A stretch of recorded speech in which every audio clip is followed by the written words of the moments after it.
On this episode of Skeptiko, Alex discusses global warming with Rick Archer from Buddha at the Gas Pump and John Collins from Maharishi University. The fact is, CO2 is over 400 parts per million now. Seawater is getting more acidic. It's getting warmer.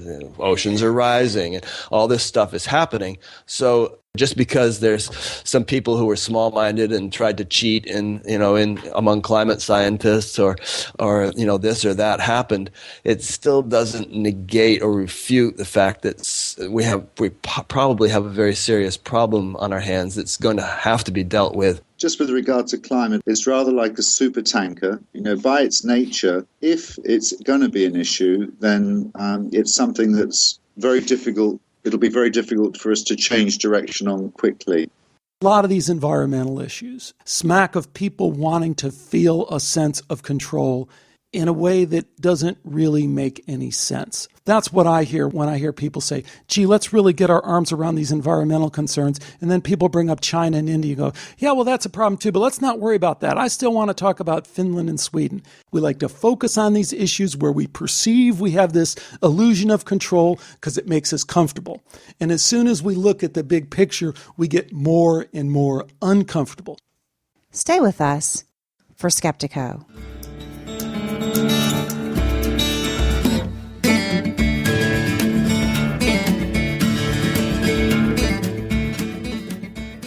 Welcome to Skeptiko, where we explore controversial science with leading researchers, thinkers, and their critics. I'm your host, Alex Tsakiris, and on this episode of Skeptiko, I have an interview that is, I think, different from a lot of other interviews I've done. As I'm going to describe to you in the introduction, it's been a long time in the making, and it turned out to be more of a conversation or a debate, really, because it gets pretty intense at points, than a standard interview that I do. But it's a subject that I really wanted to dive into because I think it captures, in true Skeptiko fashion, the depth of some of these issues that we cover. So if we take, for example, in this show, we take global warming, it seems to be a science issue, or it seems to be a global policy, political issue. And then when you dig a little bit deeper, it becomes about the corruption of science, or how much can we trust science given the influences that are obviously happening. Or from a political standpoint, it becomes how much of that game do we really understand anyway in terms of how global politics really work. And then when you peel the onion back one step further, you get into, as we'll talk about in this show, some of the deeper personal development, really spiritual development issues that ask the question, what can I really do about issues that I care about? So this is a show I've really wanted to do for a long time, as you'll hear in the introduction. And the way it eventually unfolded in terms of me doing the interview with Rick Archer from Buddha at the Gas Pump and Rick's designated environmental expert, John Collins, who teaches sustainable living at the local Maharishi University, which sounds kind of strange to us, but is a legitimate university with some pretty good academics, and John certainly sounds like a bright and well-informed guy. But the way this interview really evolved, I think, is in a lot of ways better than I could have hoped for. It does get a little bit heated at times, and I kind of gave myself license to kind of express myself more, but I just got to kind of own up to the interview as it comes out. And so here goes my interview on global warming with Rick Archer from Buddha at the Gas Pump and John Collins from Maharishi University. Today we welcome to Skeptiko Rick Archer from the very excellent show Buddha at the Gas Pump, a former guest of ours, and John Collins from Maharishi University in Fairfield, Iowa. They're joining me today to talk about global warming, science, and spirituality. Rick, John, welcome. Thanks for joining me. Thanks, Alex. Thank you. Welcome. I should say now, before we get started, I have to tell you folks, this has been far and away the most difficult show that I've ever had to try and put together on Skeptiko. And if you remember, it was Rick who was on Skeptiko a few episodes back at the same time that I was on his show, Buddha at the Gas Pump, that started needling me as a global warming denier, something that is really untrue, but in a kind of twisted way that maybe we'll talk about during this show is kind of true at the same time. But anyway, ever since Rick was on the show and we had that little exchange, this has been a topic that I've wanted to cover. Then I had an interview with Dean Radin, who, of course, I have a lot of respect for, both as a scientist and a thinker in general. Many of you know him from his very excellent work in parapsychology and psi phenomena in general. And when I was talking to Dean, he also seemed unaware of some of the global warming scammy subtleties that are going on and what some of the science is really saying underneath all that. So I was really interested in covering this topic, but it was very hard to get experts to come on. My first choice was climatologist Dr. Judith Curry from Georgia Tech, who originally agreed to do the interview. And then for some reason, I still don't understand why, did a turnaround at the last minute and backed out. Then I was going to go to the dark side and interview Canadian climate alarmist and professional PR guru and spin doctor extraordinaire Jim Hogan, who created a website called, I think it's Desmog, the Desmog blog. He also agreed. And then I was exchanging with him what I wanted to talk about, and he backed out at the last minute. So finally, after 3 or 4 other attempts with other guests, I finally went back to Rick, and I said, look, Rick, who, by the way, Rick was continuing to needle me with emails with apocalyptic environmental disaster links that come in all the time. And finally I said, okay, Rick, you got to come on and you can invite the expert that you want to represent your side of this. And we'll have a good old fashioned kind of knockdown drag out about really, I think what turns out to be a more interesting way of approaching this topic. And that is to talk about global warming and then at the same time talk about science and how we understand science as it relates to some of these issues that have serious policy implications. And then with the third component being, which I think Rick and John can both speak to, is the spiritual aspect of it in terms of if you are someone who is spiritually oriented or you have that sensibility, how do you deal with some of these issues, no matter how you stand on them? So that's my version of the history of how we got here, but I should allow Rick, who is used to handling the mic, also jump in here. And Rick, why don't you tell us a little bit about the background and also maybe introduce John as well? I don't believe I've ever met John personally, although we live in the same town, but we're on opposite sides of the tracks, so to speak. But I had contacted a friend of mine at the university, Lonnie Gamble, whom I know is into this stuff, and he recommended John as an authority. So we'll have to see what John has to say. As far as needling you is concerned, I got a lot of fun out of that. I'll probably keep doing it. And my whole thing on this is that, as with tobacco and genetic engineering and all kinds of other things, there are powerful corporate interests that don't care really what happens to the world as long as they continue to make a profit. And so I think the same thing is happening with global warming. Now, one of your objections is that, it turns out people stood to make a killing on trading carbon credits, and therefore the whole thing is a scam. And you can correct me if I oversimplified that. And that's probably true. I mean, people have made profits on just about everything, and people are always going to find an angle. But, people made profits on polio vaccine. It doesn't mean polio is a scam. So I just sort of think that there's something real happening, and it's rather dire. Could be the most serious problem the world faces, and we certainly have to keep an open mind, and we don't need corporate propaganda muddying the waters. So that's my content. That's my comment. Okay, great. Then, John, please, since we haven't properly introduced you, tell us a little bit about yourself, your background, and what you do there at Maharishi University in Fairfield, Iowa. Well, my central interest, I teach in the Sustainable Living Department, and actually all my career, which includes policy writing in government, has been kind of in the direction of big picture analysis. I'm fascinated by the overview. I consider myself more of a generalist. I'm not a climatologist, but I have training in sort of assessing complex issues and trying to generate a balanced perspective. And I think that's something which is often lacking with this topic. You mentioned in your introduction, Alex, that the concept of, well, you can tell I'm British for a start, so I might not quite understand the vernacular, but you talked about a knockdown, drag-out discussion, I think, if I got that right. And I think a lot of people in the climate debate go for the knockdown, and it's not really appropriate because climate is very, very complicated. It's not like tobacco, that issue, which Rick mentioned. It's extremely complicated in many different dimensions. There's lots of different systems to look at. There's lots of different regions of the world.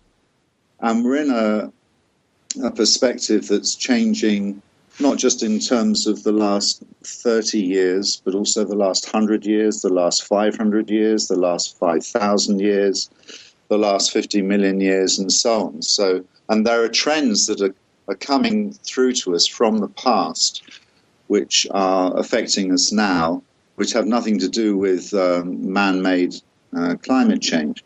So there are a lot of complicated factors, and I think the best thing to do is to sort of look at the data, like you said, Alex, and then, we can maybe get into the politics of it, because, of course, there is a lot of that, but if anything, it tends to muddy the waters. That's my overall perspective on it, and I find that it's very rewarding for students when they start to drill in and get more of the data detail.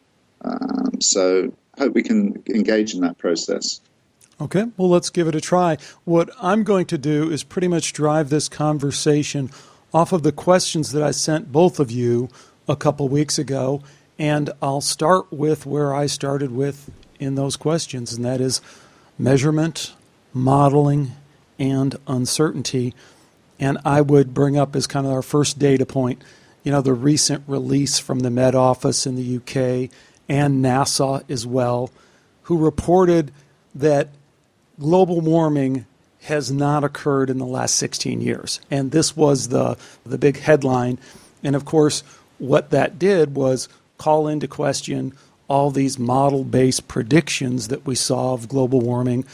So I think the big news story for me was, hey, if there hasn't been any global warming in the last 16 years, then no matter whatever else we might say about where climate is heading, where the heat is going, or anything about future climate models, I think we all ought to be able to agree at this point that the previous models that we were working off of have failed us and did not accurately predict what they were supposed to predict. So I'd lay that out there as a first question. For both you, Rick, and John, can we agree that the previous climate models that we were basing so much of this policy on failed? Well, let's let John take it. This is the reason I didn't want to be interviewed alone, because I'm not an expert. But go ahead, John. Let me take it. I mean, the models, you're right. It's actually since 1999, so more like 13, 14 years. There's been oscillation, but no overall global warming. That's correct. That does go against the model, other things being equal, because the amount of greenhouse gases being pumped into the atmosphere has been slightly accelerating until 2012. And we passed this magic figure of 400 parts per million in the atmosphere for CO2. It doesn't disprove the basic physical science that these gases like carbon dioxide, methane, chlorofluorocarbons, nitrous oxide, they are large molecules that can and will trap radiant heat coming off the Earth's surface and provide a sort of a greenhouse skin in the atmosphere, which must be thickening. But you're absolutely right, Alex, that these last, say, 13 years, the temperature rise has leveled off. Looking back a little bit further, and as I mentioned, you have to do this. From the Second World War through to 1970 was a cooling period. And when I was a student, the Club of Rome, who were environmental doom and gloom monsters, we're talking about a new mini ice age at that time. This is in about 1965, 1968. And then the whole thing reversed. And one of the main reasons for that was the aerosols. You know, there was a lot of Clean Air Acts back there in the 50s, 60s, and 70s. And the reduction in smog in the atmosphere, it is believed, led to some global warming from there. But we certainly saw 30 years of very sharp warming, really sharp warming from 1970 through 1999. And that was kind of scary, and that's what caught everybody's attention. Hey, John, yeah. Would it be true to say that even though there hasn't been a lot of warming in the last, 14 years or something, we're already at too warm a level? And some say that the oceans are absorbing the excess heat and that could result in methane being released, and which would again accelerate the warming, so that we're just on a kind of a temporary plateau, perhaps. Well, yeah, there's a few things in there. Firstly, the warming hasn't gone away. You know, the warming of those 30 years up to 1999 has stayed. We're at a new higher level. That's absolutely right. Most of that heat is absorbed by the ocean. That actually leads to a very small change in temperature in the ocean. We're looking currently at about a 0.1 of a degree centigrade rise for every 10 years. But that causes the water to expand, which is inundating some of these little Pacific islands. And isn't it also killing the Great Barrier Reef because the ocean has gotten too warm down there? Yeah, there's warming of the ocean is one issue, and it is in the surface 75 meters. There's also the increasing acidification. That's the lowering of the pH value. It becomes less alkaline because the carbon is washed out of the atmosphere as carbonic acid and increases the acidity of the ocean. I don't want to get too technical about it, but these are, you know, the temperature and the alkalinity of the ocean are fairly fundamental factors which life forms get used to, particularly delicate ones like coral are definitely threatened. I think it's perfectly reasonable to think that, say, in 30, 40 years, the world's coral could be dead. That's not a prediction. It's a definite possibility. So this is risky territory for fragile life forms. But before I let you guys go on too long, and I do want to let you go on and express all those rosy predictions that you have, which may or may not be true, I want to bring us back to where I started, because we did have agreement there, and I wanted to really emphasize that. And that is, we were sold a bill of goods by folks who had a particular model. And if you go look in the mainstream media, as I had to beat you up time and time again, Rick, and you never would acknowledge this, the models failed. The models that they used in Europe to impose just incredibly onerous carbon taxes on people were false. They didn't work. They failed. Now, that doesn't say that we shouldn't have a reasonable policy towards pollution. I'm certainly not in favor of pollution. I don't know anyone who is. I'm not a puppet of big oil or anybody else, but as a person who's interested in science and the science that drives policy, it's kind of hard to listen to you guys go on and on about these predictions that may happen or may not happen. If I want to get that, I'll go to a climatologist, I'll go on the web, and I can do hours of research and find pluses and minuses, people on both sides. But when I look at this issue, it's clear as can be, and I'm glad we all agree. We were basing a lot of decisions on models, and clearly those models have failed.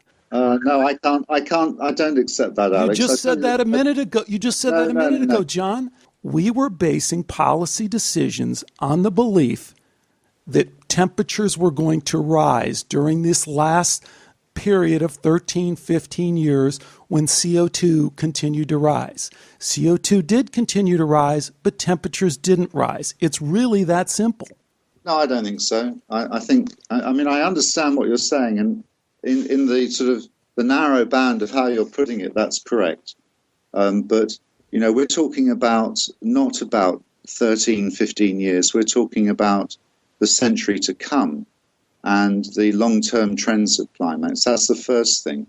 The second thing is that the models haven't failed in all their dimensions. Sea level rise is accelerating. Melting of land ice, for instance, on the Greenland periphery, is accelerating fast. And compared to what predictions? Compared to what? Compared to, there's other data that suggests that ice is not melting at the rate that it was. So we can get into we can only deal with so much of this data at a time. And again, I want to take it at more the big picture, because if you want to say predictions in the future in terms of 100 years, well then we're just getting more into models and predictions and how valid are those models and how much should we trust them and how far we should go with them. The big story that gets been buried in all this is, why didn't the models work? And I think from a scientific standpoint, one of the things we have to acknowledge is a point that you made earlier, and I want to underline it, and that's that we've come to understand that climate is much more complex than it was presented to us. The CO2, CO2 gases are important, but the sun may be important in a way that we don't understand. Clouds are important in a way that we didn't calculate. In the original models, we had cloud formations increasing global warming effect, increasing the greenhouse effect. Now the latest models tell us that no, the increased cloud cover actually has decreased our global temperature over time. So the big point for me is that the modeling requires a degree of complexity that we haven't yet mastered. And anyone like you, John, who wants to sit there and say, well, we made a mistake before, but we really have a handle on the models and their ability to predict the future, I just don't think that's borne out by the science. You're putting words in my mouth, Alex, but, don't throw the baby out with the bathwater. I agree that, this has been a surprise in this last 13 years on temperature. That's a global average temperature. Temperatures have gone really fast up in the northern latitudes, which is actually a model prediction of increased greenhouse gases. The data stream has been analyzed to take into account things like sulfate aerosols, volcanic activity, solar output. These variables are controlled for, and there's definitely a clear consensus with sort of thousands of scientists around the world that there is some anthropogenic contribution to climate change. And it's not just temperature, don't forget. We have to pull that apart. See, there never has been any really substantial disagreement in those points, right? So we can agree, all of them. We can all agree that the temperatures have risen in the last 50 years and the last 100 years.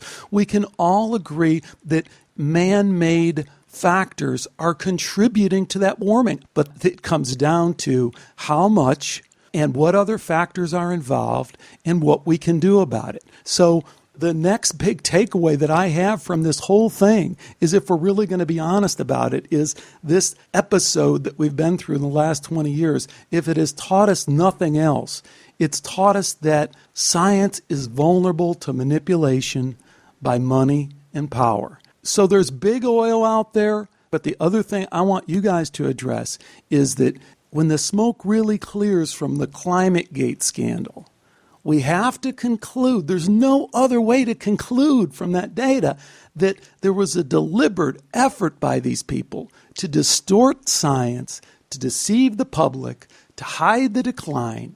And that's a clear indication that there are these massive external pressures on the scientific process. So I want to hear what you have to say, but you got to understand why I'm leery, why I'm skeptical of some of the stuff you're putting out there. You're going to have to really prove it to me, because you fooled me once with the ClimateGate thing. You were right, and I agree. Climate science is extremely complicated. And I would also agree that there's a tendency in the scientific community that kind of enforces the standard view. I think there's an element in the scientific community that they want to get their grants. They don't want to rock the boat. There's some element of that. But at the same time, you've got all these thousands of professionals working around the world. They're not sort of mostly coming out with any disparate opinions on this. But going back a bit further, you said that, we can all agree on temperature rise and sea level rise and so on. Well, it's only relatively recently that we've been able to do that because the science has only just become strong. And, the idea of establishing what the sea level is on planet Earth is a really difficult, complicated thing. The science of establishing what the temperature is really difficult and complicated. Just the science of knowing how many hurricanes there are and what strength they are, it's all been hugely helped by the advent of satellite technology from the 70s onwards. So, yes, science is fallible, but we are moving to increasing certainty as the years go by. And there are still definite failings, but there are also plenty of successes. And I just, give you a simple example in Iowa. In the 1980s, the Iowa Climate Unit in Iowa University modeled not that temperature would go up, but the rainfall would go up and it become more intense in the spring because the Gulf water's warming. And that's absolutely happened. And the number of days which farmers can plant crops in Iowa in the spring is actually halved because the ground's too wet the rest of the time. We have a lot of intense rains. So there's still weaknesses in the scientific models, yes, but there's also cumulative progress. And you've got to be careful, as I say, not to throw the baby out with the bathwater. Does that help? Could you comment on one thing, John? We always bat around this comment that the 90-something% of all professional climatologists agree that global warming is real and man-made. And I think you started to say that a minute ago, and Alex said, oh, come on. Is that true? Yeah. What I prefer in whether that's true or not is someone can go up and Google the presentation by Dr. Judith Curry at Georgia Tech University, highly regarded, world-renowned climatologist, and she'll pull that apart for you and show you how it's true on one level and on another level it's completely misleading because that depends on how you ask questions and what kind of questions you ask. And for her stance is quite clear. She's someone who is just the poster child for people like the D. Smog guy who I told you about, who's this climate alarmist in Canada. And if you go to his website, has just the most nastiest picture he could find of Judith Curry, who is this woman who just got caught in the middle of this debate. It doesn't have any stake in the game. But what she'll tell you is that most climatologists will agree that there is some man-made pressures, man-made forcing to the global warming issue, but that the oversimplified, oh, just don't worry, boys, science has got it all worked out kind of thing, falls victim to exactly what we saw in ClimateGate, which you didn't address at all, John. So the issue is not whether we should trust science. I'm very pro-science, whatever that means. I'm just against the manipulation that goes on in order to promote certain policies. And that's what we'll talk about next. Can one of you explain to me what ClimateGate is? I've heard the term, but I forget what it refers to. You're on the show and you don't know what ClimateGate is. You've just indicted yourself in the worst possible way, Rick. Some people hacked into the East Anglia University Climate Unit in 2009. It was just before the Copenhagen Climate Summit, and they grabbed about 1,000 emails, basically from 4 climatologists in there.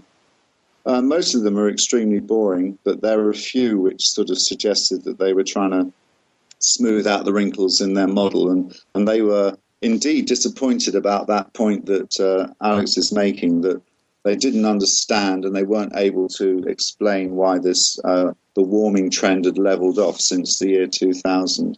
That is your spin on ClimateGate, John, that you lead off with that they were hacked into, when the best guess suggests that those emails were leaked by people, whistleblowers who were inside it and were just outraged by how these scientists had done an end run on science and were systematically trying to undermine peer-reviewed papers, were systematically trying to leak to the media a story about global warming, including defies. It also included where they had manipulated data. They had ignored large amounts of data from Russia because it didn't fit their model. So, Yeah. I mean, I think this is a classic example, I think, of how the issues are broader than science, and we have to be very careful, and we have to be discerning about who we listen to in these debates. Right. And of course, the manipulation goes very much on both sides of the table. Of course it does. The scientific community has their own, sort of establishment view, which they reinforce. And also, and they conform to it. It's a sort of conformist mentality there. But not all scientists. You have the outspoken ones as well. But then on the other side, you have obviously the oil and coal industry are extremely powerful, and they do very blatant manipulation on public television. On television, for instance, buying adverts and really kind of distorting the picture through anonymous kind of intermediate organizations like the Exxon and the Competitive Enterprise Institute. There's an awful lot of that going on. You're absolutely right, and I completely agree. You have to be very discerning. I'm trying to sort of present to you my balanced assessment of it. I'm not defending the scientists universally. I'm certainly not defending the vested interests on the other side as well. If we want to get onto policy, and the question arises, have we overdone it on the move towards, say, renewable energy? And I think that's really the question that you wanted to get onto. Is that right? Well, but I want to approach it in a little bit of a different way, because I think this whole idea of policy brings us full circle, at least in my contact with Rick, who, as I told you in my email, I have the highest regard for in terms of both him personally, but also in his show, Buddha at the Gas Pump, which I think does this marvelous job of really trying to get our arms around this science of enlightenment. And the reason I juxtapose that with this issue is because what I think often gets lost in the picture is that we are talking about policy here. We're not talking about personal spiritual transformation kind of issues that Rick and I do, or whether near-death experience science, which goes against the scientific establishment, is valid, or whether a particular spiritual teacher that Rick has found, whether his methods stand up to scrutiny. No, we're talking about the kind of stuff that, like I said in my email, I mean, this is on par with whether or not we should use depleted uranium missiles like we did in Iraq and destroy the environment, or whether we should abduct people and torture them. These are policy issues. And in the same way that most of us would sit around and go, well, gee, there's no policy there. We shouldn't be doing that stuff. Well, clearly it's a policy issue, because we are doing that kind of stuff. We're doing that kind of stuff all the time. And there's people who actually think that stuff is good. But the point is, it's kind of goofy for us to get, as people who are interested in these bigger picture issues about who we are as people, where we're going, to get mired in these policy issues when the policy alternatives that were really given at the end of the day are meaningless. And that was what I was kind of trying to get through to Rick at the beginning, is that no matter what you think on the global climate change issue, no matter what you think on the CO2 level issue, we don't have a reasonable policy choice. So don't worry about it so much. Go focus your time on something else. And that's not to say that we should never worry or we should never take action, but that gets into a whole other issue of, as I want to say, spiritually minded people, when should we take action and what kind of action should we take? So at the risk of steamrolling, Rick, let me say that I've just laid out there about 3 or 4 issues that I'd like to pick apart, but I'll rewind the tape and go back to the first one, which is this issue about global warming is a policy issue. And as a policy issue, there aren't any good choices. There's no clear way to go on this. No matter what you think the policy answer is, we're going to be able to find a lot of holes in it. You may be right, Alex, and I'll make my comment brief because I want John mostly to talk. Here in Iowa, they grow a lot of corn to be turned into ethanol to mix with gasoline. And as far as I can tell, that's a really stupid, inefficient thing to do. But it's heavily politicized, because the farmers want it, and they're clear cutting all this nice, wild land that wasn't in cultivation and pressing it into cultivation, and it's raising corn prices, which is having implications for, starving people in the third world and all. So, I don't know. You may be right that there are no clear policy directions that anyone can take, but that actually doesn't diminish the severity of the problem, and it may be that we really just have to think more creatively. John, I'll hand it over to you. Yeah, I think that there are some good policy things to consider. I think that this climate possibility, if you like, is definitely a risky scenario. But if you combine that with the pollution issues surrounding particularly coal in terms of sulfates, mercury, and so on, and the mining associated with the nuclear waste, the different byproducts of these different energy-producing industries, and also the fossil fuel, the gasoline and fuel, the portable energy pollution, there's lots of logic why we should move to cleaner energy production. And that dovetails anyway with taking care on a precautionary basis of the risk of climate change. So if you move to solar, which has very low carbon footprint, as does wind, you are actually doing yourself a favor long term, just in terms of human health, never mind climate change. And if climate change turns out to be a winner, a real issue, then it would be just as well that we've done that as well. And I think almost all economists agree that, or a lot do anyway, a majority, that a simple carbon tax would be a good way of restructuring the market to take into account the external costs of the pollution of the fossil fuel industry, not counting the climate change, just other pollution factors.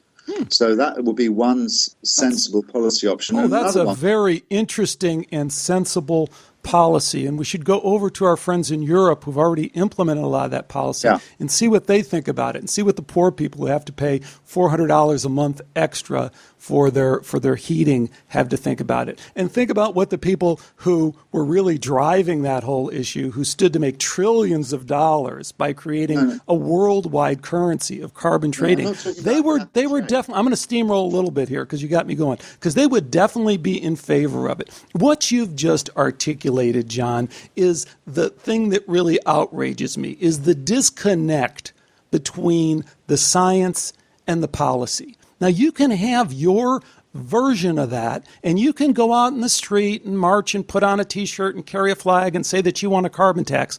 But please, don't use those other terms like it's clear or there's some kind of consensus or any of that, because there's none of that. It's just going to be a knockdown, drag-out. You're going to be in favor of a carbon tax, which has absolutely no chance of having any real impact on this, and is just going to put money in the hands of the same people who've created all these problems. You want to create a worldwide solution that doesn't include China, doesn't include India, doesn't include all the people that are going to be creating the most carbon in the next world, and you want to turn around and spin that, Jimmy, and tell me that's a rational, logical policy that I should adhere to. I don't get involved in politics. I don't really care. But I care at the level enough to say that that's just total bull. Well, I don't know. Who do you think stands to gain from a carbon tax, a fiscally neutral carbon tax? Who's going to gain from that? Who's going to do the taxing and the collecting? Who's going to do the exchange? John, it is $1 trillion opportunity. It creates another worldwide it creates the first worldwide currency. Pardon me for saying this, but if you're naive enough to think that there aren't hundreds of billions of dollars that stand to be gained by the people who would control that currency, who would broker that currency, for all the financial institutions and the banks who would back up that currency, then you're just not paying attention. I think you're talking about cap and trade and the carbon exchange. I'm not talking about that at all. carbon tax, the government taxes carbon, at source, oil and coal, and the tax is translated into lower income tax or sales tax. It's just straight return to the people. And fiscally neutral carbon tax. This has been very successful in Sweden and Finland, for instance. I think that the ultimate goal of the carbon tax is to be rolled into a worldwide system like they were trying to do before. I think that's the agenda, has been the agenda all along, and any carbon tax on a national basis will ultimately be rolled into that. It's clear. I mean, they haven't backed off of that goal in one bit. And I just, in terms of Sweden and Finland, hooray for Sweden and Finland. I think it's another example of how we can look at this from a way that totally divorces ourselves from the true global picture. We're really going to worry about Sweden and Finland as being, the big drivers of global warming? Well, I think it's a good example because they've diversified out of oil and they're using their own wood, which is, short cycle carbon, so it's neutral long term, and they're governing a lot of central power generation, local central power generation, and that's been very good for those countries. But you're right about China and India, and really they are the big players for the future. Emissions in America anyway are dropping, the carbon emissions. They've been dropping in Western Europe for some time. So it's China and India that are the big players. China is actually has an amazing prospect for its renewable energy industry anyway. They're just going ahead, as I mentioned, principally on the basis because of the pollution that they're suffering. You're probably aware of the amazing pollution in Beijing, for instance, which is generated out of gasoline and the coal stations that are giving and them Shanghai, where they can't see the sky most nights. But these are exactly the kind of issues that I'm talking about that really transcend the kind of hokey little, discussions we have here in the United States and in Canada. Yeah, about, I agree with that. Okay. I agree with that. We have to get we really do need to get out of these fossil fuels for several reasons, and the Chinese are taking it fantastically. They've got amazingly big targets for their wind and solar industries, and they've already taken the lead. And I think they're stealing a march on America. Actually, I think it's a pity that America's lost the initiative in this market. Let me throw something in here. Even if global warming weren't happening, let's pretend it's not happening. My simple layman's understanding is that, if we have enough, if we put a 100 square mile solar array in the desert southwest, put a 100 square mile wind array in North Dakota, and either one of those could power the whole nation if you could distribute the power, or maybe make it decentralized, have solar panels on the roof of every building in the country and some kind of grid to redistribute the power. But, it would end so many issues. First of all, it would be, again, total layman and naive here, but it would be a huge job creator, it would seem to me, if we made a moonshot effort to do something like that. It would have a tremendous effect in terms of the environment. And it would get us out, the whole military situation. Talk about a carbon tax. If we actually factored in the cost of all our military enterprises, which pertain to oil in one way or another, what would gasoline cost then? But it's pie in the sky to talk this way, because if any politician even stuck a toe in the direction of trying to do this, he'd get clobbered by the, fossil fuel lobby. Anyway. Well, you could take it in another direction. I'd look towards low energy nuclear reaction, cold fusion, which has been proven. They have it in the lab at MIT. Thorium reactors. Have you heard about thorium reactors? Those are very exciting. I haven't, only just a little bit, but there are a lot of technologies that are on the cusp of being developed that could reshape the world in a lot of ways. But when you get there, Rick, you're still going to have some of these fundamental policy issues, governance issues that we can't really get our arms around from this larger perspective that you and I are interested in, and that has to do with spirituality in terms of personal transformation. I think that, and that's the last topic I really wanted to talk about here, is that I think when we try too hard to incorporate those in together, we get lost and mired into really the same kind of worldly issues that pull us down in more obvious ways when we're consumed with interest in material things, with money, with ego, with power. And I think that it's very, very hard to not get involved in those same issues and be interested in the things that you're talking about. And that's why I guess what always plays in the back of my mind, I have to say, when I've heard you talk about these issues, Rick, but when I've heard other people talk about these issues, is it's kind of from a spiritual enlightened standpoint. I just have to put it really simply. It always feels like, it's somebody saying God needs our help, and there's so many people who have said that over the ages. It's the Christian who picks up his gun and goes and charges, or the Muslim who does it and say, hey, God is all powerful, but he needs my help a little bit here, and I'm going to help him right here. And I think I hear the same thing with the environmental issues, not in terms of bringing them up, because I acknowledge we have to talk about these. We live in a world, in a complex world. We have to be engaged in that world. But the level and intensity of concern that people have for some of these issues, to me, isn't consistent with this larger spiritual understanding of who we are and what we're really here to do. Well, I'm passionate about a lot of things. I mean, this is just one issue. I mean, the whole genetic engineering issue is a big one.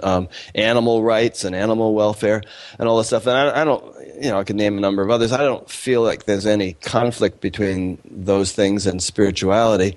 It doesn't divide my attention, and it perhaps would if I were throwing myself into those causes full time. As it is, I'm an armchair. I'm what they call a slacktivist. I sit here at my computer doing other things and occasionally sign petitions. But I still feel passionate about those things. And when you, as a public spokesman, Alex, as I am, with your show, came out, when you and I had that sort of tussle about global warming, I thought, holy crap, how could he think this when he's so open-minded about so many other things? I just felt like, as you say, needling you for a number of months until we could, so we could hash this out a little bit better. Personally, I mean, you probably heard recently on the news that there are 40 billion planets in our galaxy that are similar to Earth, according to NASA scientists. And probably we still live on a very primitive backwater of a planet, and other places they figured out all this stuff, and everything is rosy and and really nice. But somehow we got to get from here to there without exterminating ourselves. And there's so many things which could do it, and this just, to me, it seems like a biggie. And it really needs a concerted effort without all the kind of the corporate and political obfuscation that gets thrown in for very small-minded reasons. I think it's fantastic that you've raised the spiritual dimension, Alex, because personally I believe that the activities of government and policy, in the end, they kind of reflect the aggregation of all the individual contributions from everybody in a country or everybody in the world. That kind of collective consciousness or mass psychology all goes together to steer the way we run our society, whether it's a democracy or not. And I've seen this working right in the center of central government, how politicians are constantly aware of the tide of collective consciousness. And so ultimately, the individual is the unit of society. And the only real way that we're going to make better progress, both in designing intelligent policy and also having honest and accountable science on that side of things, and less manipulation and obfuscation from other vested interests, is to develop the individual spiritually so that their awareness is clearer and more perceptive, more discerning, as you said. And I think that is everybody's duty. Everybody's duty is to look at that, to turn more within, to practice meditation, to release stress, and so that they can, as it were, become better citizens of the planet. Well, I agree only partially. There's another perspective on that, and that is, I am not a Christian. I'm not a religious person of any stripe, but there's something inside me that says that this world and a lot of these worldly issues are being fought by people who have an entirely different perspective than a spiritual perspective. And it's not so much my job to try and convert them, but more to kind of mind my own business of my own spiritual transformation, my own spiritual house cleaning, if you will, and the people I come in contact with. But I don't only think it's not maybe productive for me to get out in the street and march against Obamacare or for Obamacare, which I think is a completely outrageous thing to think that, one, I should care on a worldwide basis about Obamacare, or number two, that I should get so worked up about these minuscule kind of policy issues that I'd be marching in the streets about it. But not only do I think that isn't effective, but I also think that it kind of, by the very act of doing it, has the potential of leading me away from the more important issues. So I think you can look at this, glass half full, glass half empty. I realize my bigger picture needs and interest, and therefore I become engaged politically. Okay, maybe for some people, but I think it's also equally appropriate to say, I realize my position, I realize my job, and I therefore choose to disengage from a system that I think is fundamentally corrupt, fundamentally has a completely different agenda, which is outside of my direction, and that I choose only very carefully to get involved when I think I can really make a difference. I'm steamrolling again here, Rick, but I want to add one more point. Not too long ago, you had the people who made the movie Thrive on, and Kimberly and Carter Gamble, I think, are the two. Foster Gamble. Oh, Foster Gamble. Yeah, it's right. Foster Gamble and Kimberly Gamble. And I was hoping that it might be a little bit of an opening for you, because there are people who have really looked at the broader issue and said, really, the political system that you think the God bless America, support our troops thing, is more or less a sham and has been for a long time. I think there's a lot of wisdom in what they discovered. And I think when we really internalize that, I think it causes us to look at these issues differently. And I think it causes us to pause before we jump on anyone's bandwagon about this presumptive idea that we know so much about climate that we need to just get in there, boys, and do this or that. There's a lot of wisdom in what you're saying. It resonates with me. I think that people who really get involved in a radical way, the question is, where are they in themselves? If they are doing this for some kind of head trip, which I think is kind of the direction you were suggesting, then that's kind of weak. But if they're strong internally, they know themselves, and they're not being swept away by this issue, but after careful consideration with a kind of silent perspective, they're seeing that they feel that they need to do something, then in a measured way they get involved. And I think that is what we're talking about there, is spiritual development, the development of that silent sense of self, which can witness and moderate all our actions to make sure that we don't go over the top in any of these issues that come up in the political arena. So I think if I've understood you right, I completely agree, and I think that's a marvelous way to end this discussion. And I hope that everybody, does, with regard to climate, engage in a moderate sort of attitude to it. And I think the one, I've only ever found one writer on the topic of climate that I consider to be someone who's neither grinding an axe to deny climate or to exaggerate it. And it's a guy called Robert Henson, and you might like to look at this, Alex and Rick. And it's called The Rough Guide to Climate Change. And it's an amazingly neutral book. It just looks at the facts and discusses them in a kind of what I consider to be a pretty balanced way. Rough Guide to Climate Change, Robert Henson, if any of the listeners want to take this climate issue into a bit more detail. I think I agree with you too, Alex. I mean, and it ties in with what John said, which is that first of all, we all have different roles to play. And, figures like Gandhi, King, and Mandela come to mind, who threw themselves into political and social causes, but apparently did so with a sort of an internal dignity and self-awareness that enabled them to be far more effective than many others have been. I think ultimately spirituality is the most pivotal and important thing.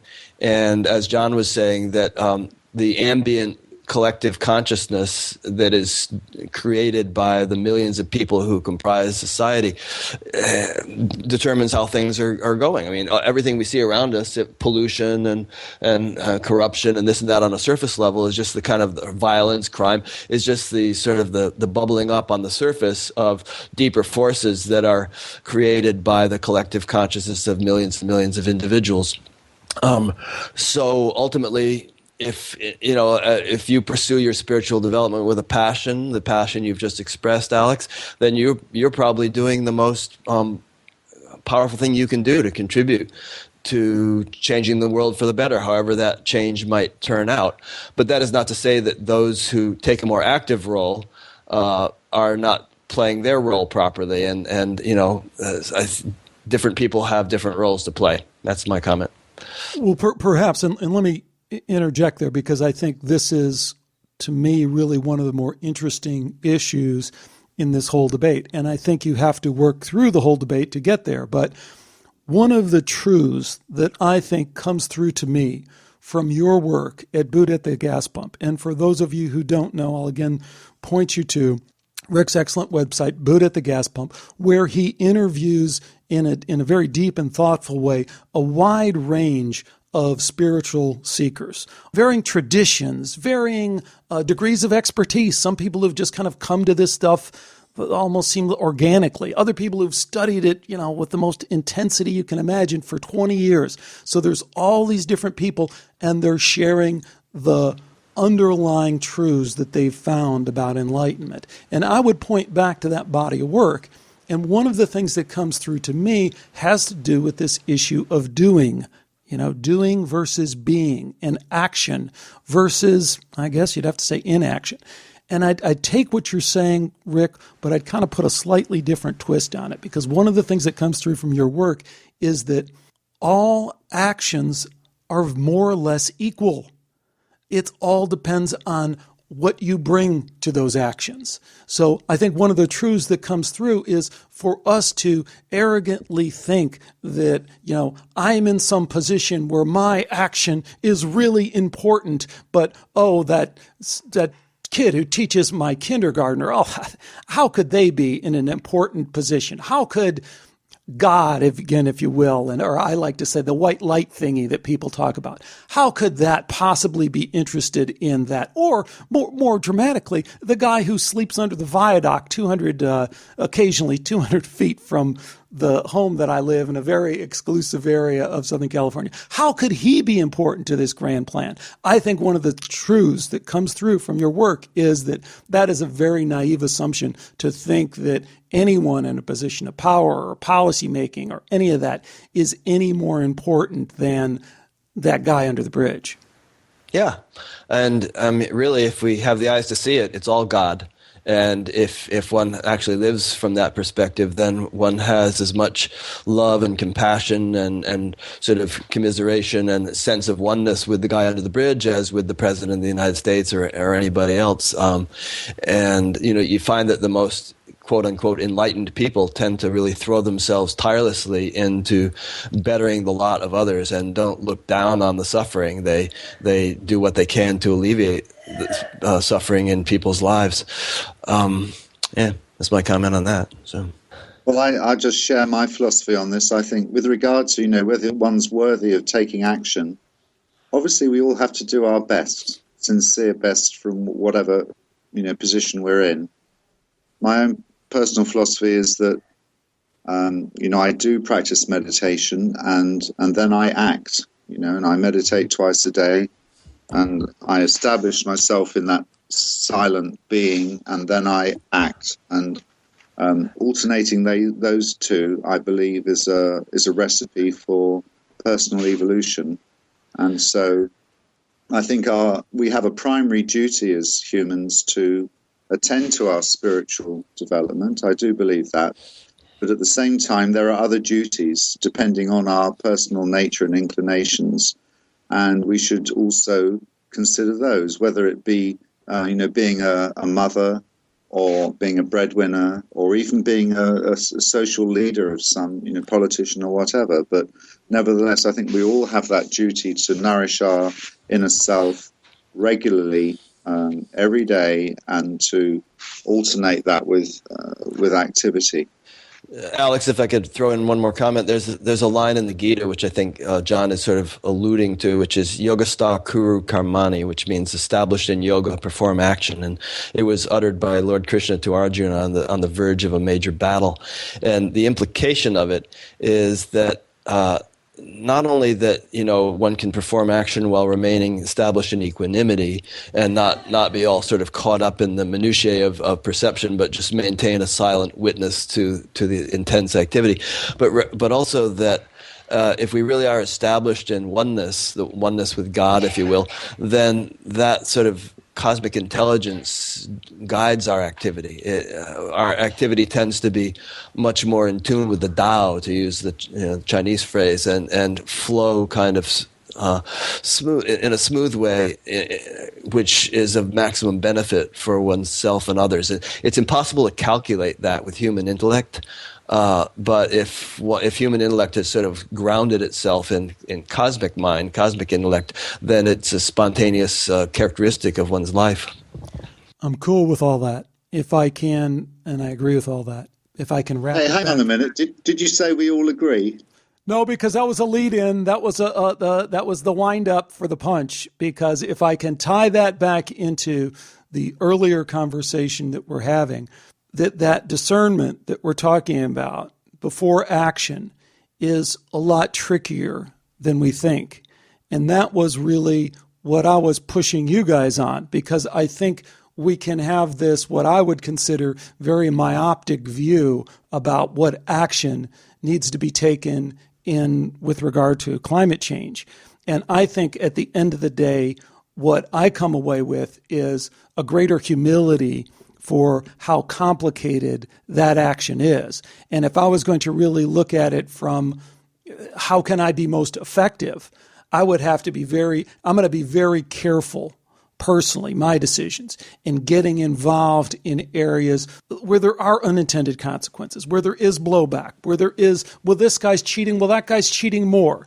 I think my personal decision is I need to stay out of those kind of things and seek areas where it's clear that I can make a difference, whether that's locally, whether that's in my family, in my community, or in some kind of grassroots effort. But I think I should be very suspect of policy issues on the level that we're talking about, and I am very suspect of them. And I am therefore very leery of some of the stuff that was kind of suggested as just a natural consensus view about climate.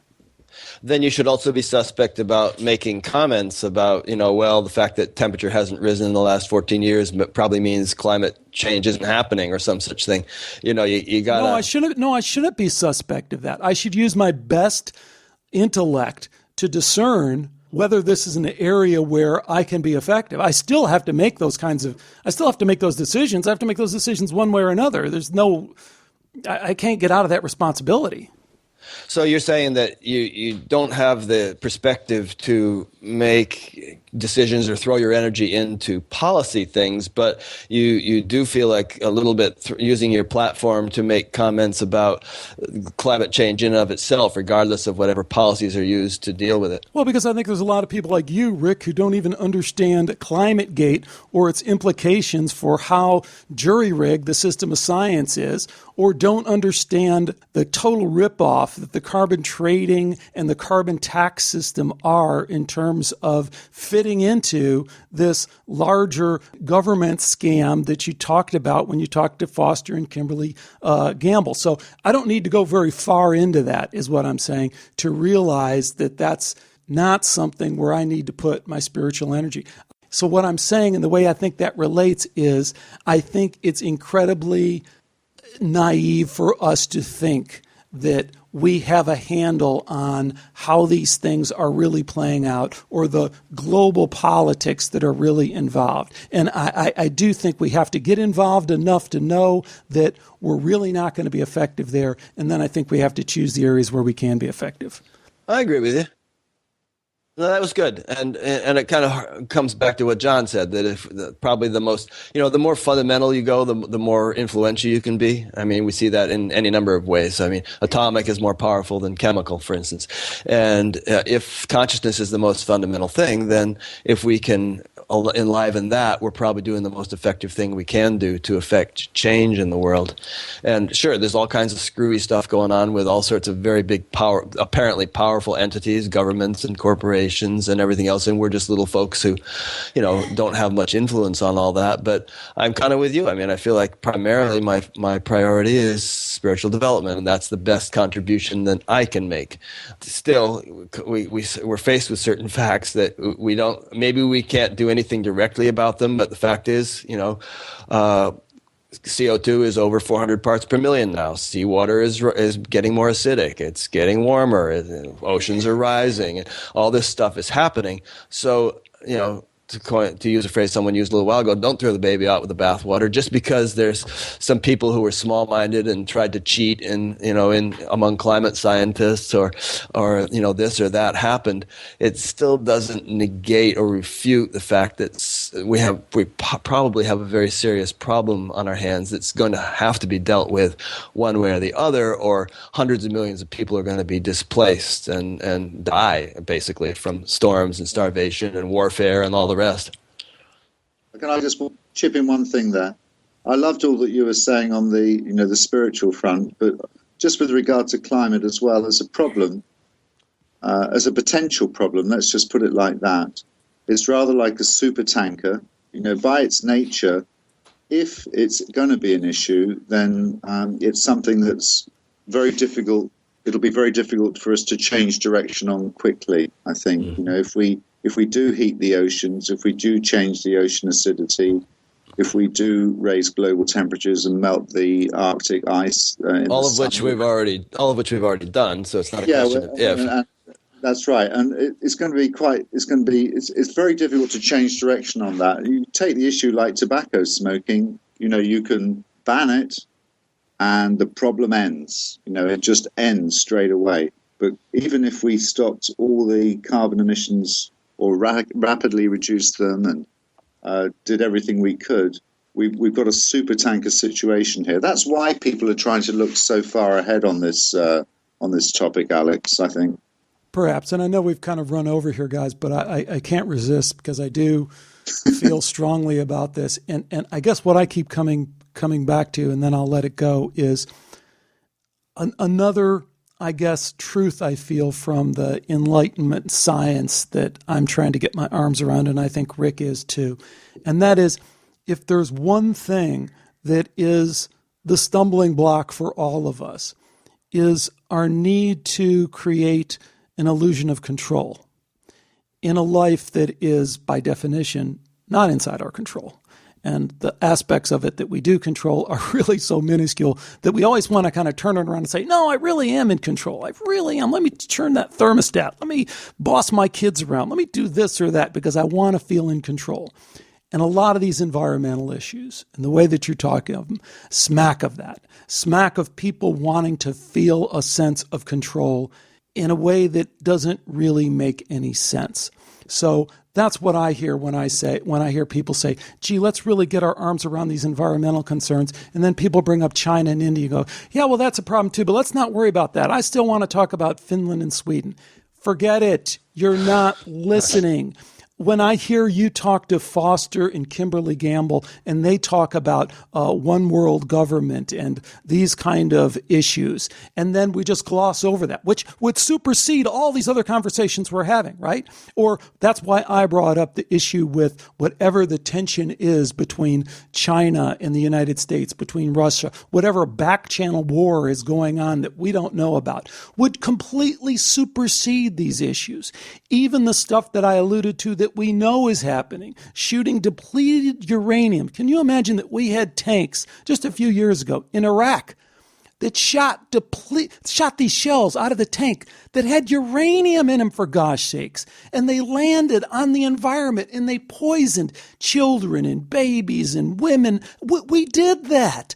That supersedes all this kind of silliness that we're talking about. And that's not to say these environmental issues are silly, but we have to put it in perspective. I'd say one more thing. You talked about the planets. Again, I'm not even a big supporter of Foster and Kimberly Gamble, but at least they're honest enough to say we have to look at what is our understanding of the UFO phenomena. Oh my gosh, should we even talk about that? Or other consciousness levels that may exist? Does that not also supersede anything we could say about this dorky issue of our little carbon footprint in the coal mines of West Virginia? I'm not saying none of that stuff is important, but I'm saying, again, it's another way that we fool ourselves. We like to focus on these issues where we perceive we have this illusion of control because it makes us comfortable. And as soon as we look at the big picture, we get more and more uncomfortable. So we don't want to talk about the rest of that stuff because then we really feel the hopelessness. What can I do about China shooting off that missile there? I can't do crap. What can I do about the potential of UFOs and what that might mean? I can't even imagine what I could do about it. So what I'm going to do is I'm going to focus on my local solar panel right on top of my roof. I mean, okay, but it's just, then it gets back to, like I said before, we just have to be very humble and realize we're all just doing our own little bit, but we shouldn't get too worked up about it. Well, I'm getting pretty worked up, though, so I don't know. Think globally, act locally. Did you have a comment, John? No, I'm just enjoying listening to Alex run through these issues, and I agree with you, Alex, that there's lots. It could be that the real big game changers we've just absolutely no awareness of in terms of the future of global sustainability. Well, then, do chime in, both of you, on the other issue, because I think it's one that's really important to me, and that's this idea of our illusion of control and our ability to kind of myopically seek situations where we reinforce our perception that we are in control. And is that something we should be watchful of? Yeah, I have a new idea to throw. Go ahead, John. I'll speak after you. Thank you. I was going to say definitely, and I think it applies both to scientists who, that it gives them comfort to feel that they're in control in the sense that they are increasingly understanding and being able to manipulate natural systems. And I think it also applies to environmentalists who like to think that they know what's going to happen and that they've got a handle on the situation. It's one of the fundamental aspects of human psychology, just this desire to feel that you know what the deal is and what's going on and what's going down. And maybe there are many reasons for that psychology, but nevertheless, I still stick to the original proposition that you have to try and develop your quality of consciousness through spiritual practice, and then do whatever you can do your best. Just like you're doing with this radio show, exploring different issues. And it could be that the alien issue is the game changer. Maybe it already is and it's just unseen. Or it could be that an asteroid comes over, or historically speaking, the game changers have always been disease, pandemics, in terms of the impact on humanity's lives. And it could be that, the fact that we're feeding massive amounts of antibiotics to animals in CAFOs, we're showing our primary line of defense against disease to the enemy, as it were. And it could be that a new bacteria-based disease jumps out of these vile CAFOs and takes down a lot of humanity. So you're right, but what can we do? We develop spiritually and we do our best. We take some action in our puny way. From the Vedic tradition in the Upanishads, there's a story where everybody just there's a mountain that has to be held up and everybody just holds up a puny little stick. But it's the power of God or divine or natural law. Lord Krishna was actually holding the mountain, but the people thought they were helping with their sticks. And it's an analogy because, these divine forces, the power of nature is running everything. But that's not to say we don't attempt to make our our puny contribution, to use your word, Alex. And I think, however puny it is, we do have a duty to do that. If I make, Alex, I'm going to make another comment.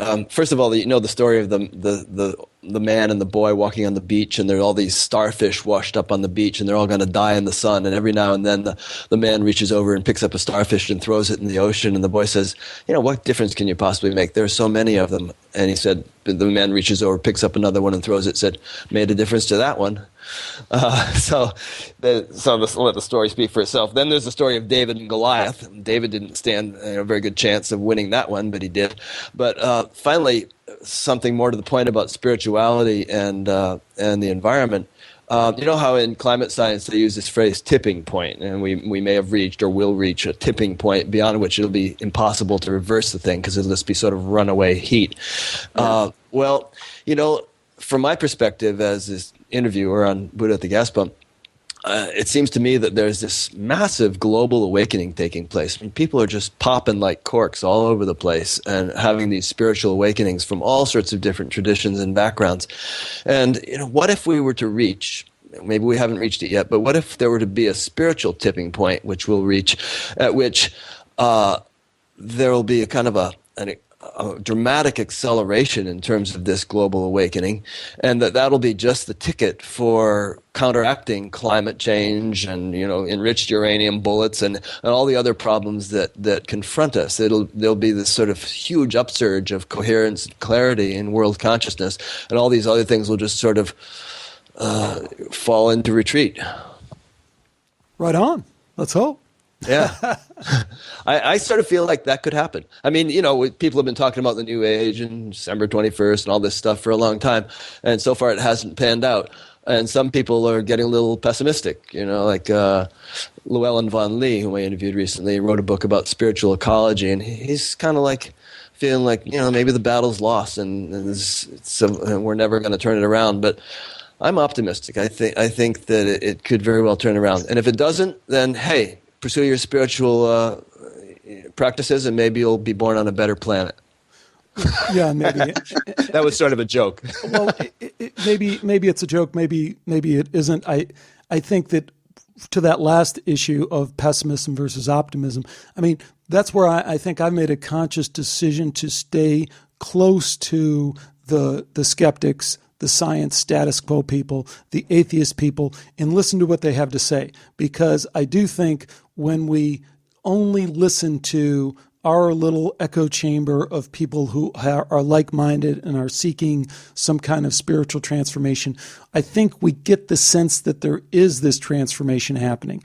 When you look at the broader culture that we're in, the broader society that we're in, I don't see it. I don't see it at all. I see just as much trending the other way as there is that way. But it's subtle. It's underground. There's this, definitely. I mean, Miley Cyrus and all the junk you see on TV, that's gross. It's in your face. But spiritual experience is a very subtle thing. And, you could be standing next to Buddha at a gas pump and not know it because his inner experience is not so blatant.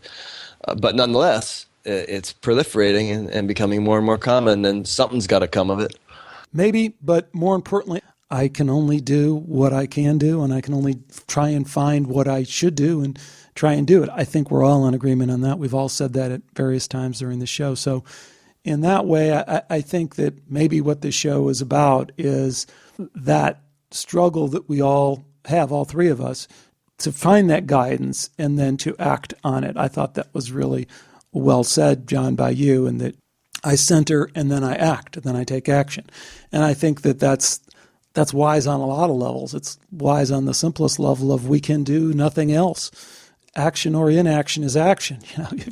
If you don't center yourself and you don't try and take action, you're still taking some kind of action. So best to center yourself and then try and be thoughtful in what you do. And so it's been great having both of you on. I'd love for you to give me any closing statement. I know we've already had a couple of them, but John, thanks so much for joining me. Do you have anything you want to leave people with? Contact information for you or what you're working on there at MU? Well, I'm working on research. I'm teaching, but I'm also working on research relating the growth of spiritual higher states to environmentally conscious behavior. I'm trying to find out if there's any connection in those two. If anybody does want to email me, I'm on jcollins@mum.edu, jcollins@mum.edu. And I think I'll just finish I want to appreciate your passion, Alex. I think, and I don't want to sound condescending in this, I think it's wonderful that you're applying this really quite incisive discernment into these very complex issues like climate change, acknowledging our possible limitations as well because they are so complicated, and then coming back to this core issue that we have to keep on developing ourselves in order to do better in the actions we take in life. So I think that's a terrific way to end the discussion, and thanks very much for the invitation to participate. Thank you, John. Rick, anything to wrap this thing up? Anything going on at Buddha at the Gas Pump we should know about? Oh, I continue to do a new interview each week, and that's at batgap.com, BATGAP. There are about 208 of them in the can now, and I've got 1,000 people on the waiting list that I'll have to be into my 90s before I get through them all at the rate I'm going. But and I continue to be a fan of Skeptiko. I go on little Skeptiko binges every now and then where I listen to 5 or 6 of them, and then I go off and listen to other things for a while. But it's a great show, and I always appreciate the issues you raise. And there's a little bit of overlap because of a few of your interviewees that I'd like to interview as well, like Dean Radin. So we're both doing our thing, in slightly different ways. And, you're a good guy and a good friend, and keep up the good work. Well, likewise, it's been great having both of you on, and hopefully this will put an end to those needling emails at least. Oh, don't count on it, man. Don't count on it. I wasn't really. There might be 2 of us coming now. Yeah. That's right. I hadn't really counted on that, John, but I suppose it could happen. Well, thanks again. I think it was a great dialogue, and I hope other people enjoy it as well. Thanks to both of you. Thanks, Alex. Thank you. Well, thanks again to both Rick and John for joining me today on Skeptiko. It was a rather long interview. If you stuck with me for all of this, I appreciate it, and I will tee up a question from this interview that I hope you might feel inclined to respond to. And it has to do with the last point we covered, and it's something that I personally feel drawn to because I struggle with on a regular basis, and that is, how do we balance our need for control with our need to take action? So if you have any thoughts on that and would like to share your thoughts with me and others, please jump on over to the Skeptiko website at skeptiko.com. You can leave a comment there or click on over to the Skeptiko forum and join the discussion there. You can also connect with me on Facebook. I'm still trying to work out the kinks of my new Facebook page, but please join me over there and see if you can help me figure that out. Or, of course, you can always drop me an email. Well, that's going to do it for today. I have a number of interesting shows coming up, including a fascinating discussion with a Sigmund Freud scholar that I think you'll enjoy. So do stick around for all of that. And until next time, take care and bye for now.